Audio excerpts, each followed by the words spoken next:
We are heading to London, Ontario. It's my hometown. I live at home still, not paying phone bills, hydro or rent, and my mom makes most meals. Yo, I live at home still, not paying phone bills, hydro or rent, and my mom makes most meals. So it's so ill, I don't need no skrill. Do you really still live at home? I wrote that when I was living at home. Now I don't even really know where I live, so. You can go ahead, call me lazy. I just retired real young, y'all. Call me Jay-Z. That's London, man, like the test market, and you know, we just grow up with our TVs and that kind of thing. We're not the makers of the culture. We're the kind of experiencers or whatever. So. Be the sidekick, rhymes up on these scans. Even back in '82, my ultrasound was legit. Yeah, we rock to it. Never get forced into nothing. My family's from Rwanda originally. Oh, Shad is, I don't know what I would call him unique. He can be humorous when he wants to. Very in-depth, very, very deep.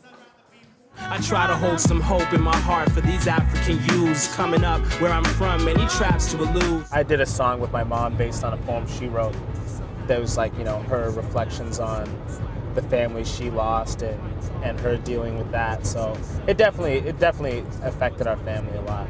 For me, I always had a sense of like, I saw my parents work hard, and I always had a sense of like, you know, I can't goof around. Like, that's not cool. Like, goofing around with your future or whatever is just not an acceptable thing to do.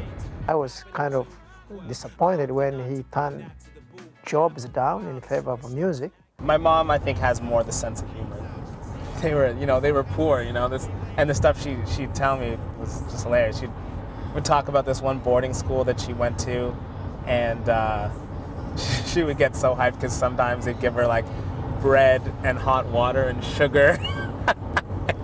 And she's dying laughing telling the story because like it's hilarious, but she looked so forward to that. I don't throw away dough on no facials. Yeah, I make rolls on my pennies. I even pay folks in clubs out this case full of pesos I love. Bro, get them exchange. No, I'll wait until the rate's low. Don't hate you. Every town, everywhere, when I was, I guess, a kid, 12 or in high school or whatever, like, just hip hop was just big. And it's interesting because like in Rwanda, there's actually like traditions of like performance that are very similar to like freestyling and just kind of like rhythmic beat. But I mean, it was never, again, it's like a totally indirect connection, but it's just something that's in the history.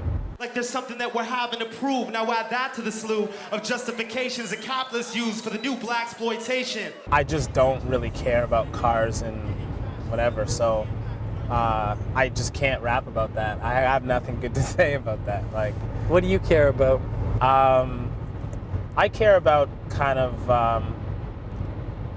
how I'm living my life, and like if I'm living my life in a way that's responsible, in a way that's like loving and honest, and you know, those are the kind of things I care about. And you know, then there's other like stupid things I care about. I care about basketball, and I care about, you know, stupid stuff like that. We're gonna emerge from these boxes that they have us in coop. They roll up, scratch the mold, and they cast it at you. I'll keep watching.